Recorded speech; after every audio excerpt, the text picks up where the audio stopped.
Salam saudara terkasih dalam Yesus, salam jumpa pada renungan harian Embun Pagi. Hari ini kita akan mendengarkan firman Tuhan untuk menuntun kehidupan kita. Sebelumnya kita bersatu di dalam doa.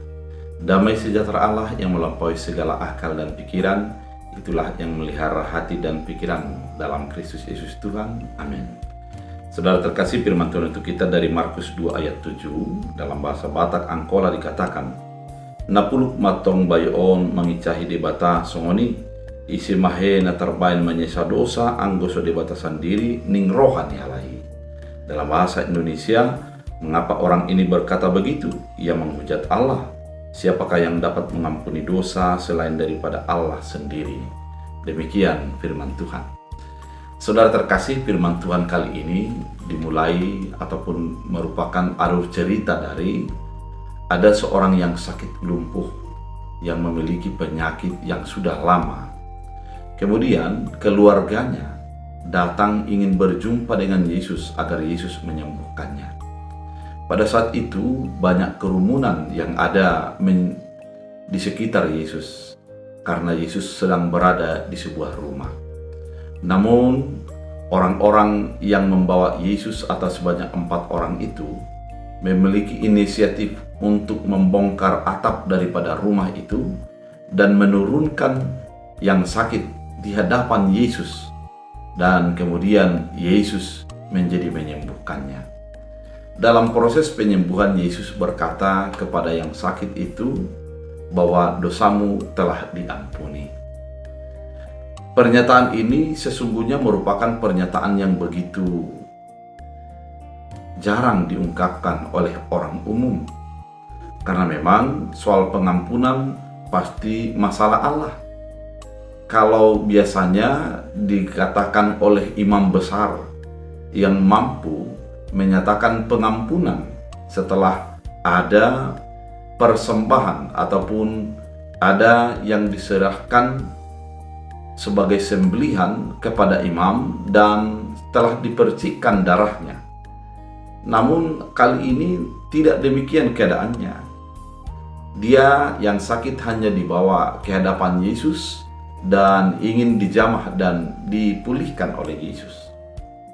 Namun Yesus tidak mengatakan imanmu menyelamatkanmu, namun kalimat dosamu telah diampuni. Saudara terkasih, pernyataan yang kontroversial ini ada di dalam ahli-ahli Taurat. Ahli Taurat adalah orang yang sudah tahu persis dengan aturan-peraturan yang ada di dalam keyahudian. Mereka sangat hafal orang-orang ataupun aturan-aturan yang digunakan oleh para Yahudi untuk menyatakan pernyataan-pernyataan iman. Oleh karena itu ketika Yesus mengatakan dosamu telah diampuni, pasti mereka mengatakan siapakah orang ini? Karena memang dia bukan imam besar dalam pandangan banyak umum.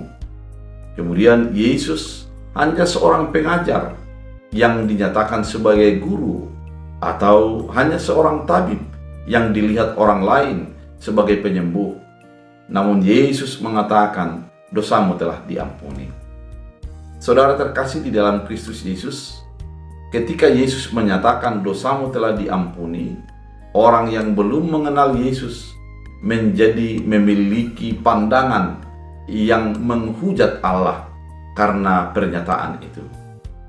Artinya mereka memperlihatkan keberatan mereka di dalam hatinya.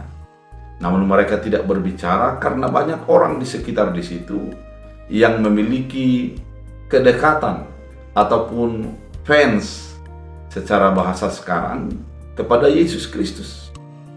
Oleh karena itu saudara terkasih, pernyataan yang dinyatakan ini sesungguhnya secara pandangan keyahudian bisa benar, namun secara pandangan pengenalan kepada Yesus Kristus itulah yang tidak benar. Karena mereka belum mengenal Yesus dengan tepat, bahwa Yesus adalah Allah itu yang memiliki otoritas untuk pengampunan dosa. Dan ketika Yesus mengatakan dosamu telah diampuni, karena dialah yang mempunyai otoritas, yang mempunyai kekuatan, mempunyai wibawa untuk penghapusan dosa seluruh manusia. Saudara terkasih di dalam Kristus Yesus, sering kita melihat ataupun memahami pekerjaan Allah secara pandangan dan pemikiran kita, sehingga kita menganggap pekerjaan Allah itu adalah pekerjaan yang biasa, atau bahkan kita merasa bahwa apa yang dilakukan Allah itu adalah secara matematis, secara ilmu pengetahuan biasa-biasa saja.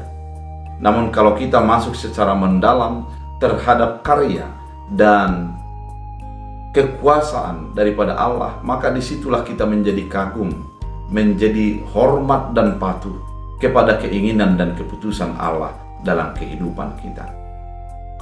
Sebagaimana orang Farisi, ahli Taurat pada saat itu, kita perlu untuk mendalami kehendak dan hakikat Yesus dalam kehidupan kita. Kita perlu menghayati dalam kehidupan kita ini bahwa Yesus melebihi daripada apa yang kita pikirkan, Yesus melebihi daripada apa yang kita ketahui, dan Dia memiliki kuasa terhadap segala sesuatu yang ada dalam kehidupan kita. Oleh karena itu, saudara terkasih di dalam Kristus Yesus, kalau kita menyadari ini, kalau kita memahami ini, maka kita akan menjadi memperlihatkan ataupun patuh kepada keputusan dan kehendak Allah.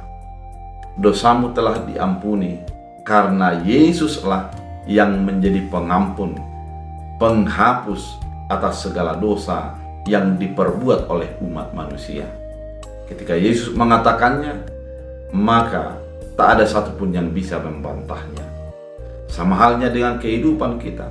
Ketika Tuhan sudah berkuasa, menyatakan kuasanya dalam kehidupan kita, tak ada satupun yang dapat membantahnya. Yang diperlukan bagi kita adalah mengimani dan menghidupi apa yang sudah difirmankannya. Oleh karena itu, mari imani, mari hidupi tentang kuasa dan kebenaran Tuhan. Kita berdoa. Terima kasih Tuhan atas firman yang begitu indah dalam hidup kami, mengajar dan menuntun kami untuk hidup dan menghidupi Tuhan dalam segala kehidupan kami. Tuhan Yesus, biarlah mata iman kami selalu Engkau bukakan, dan kami akan mengenal kuasa dan kebenaran-Mu dalam kehidupan kami. Bila firman-Mu menjadi berakar, berbuah, bertumbuh dalam hidup kami. Dalam Kristus Yesus. Amin. Tuhan Yesus memberkati.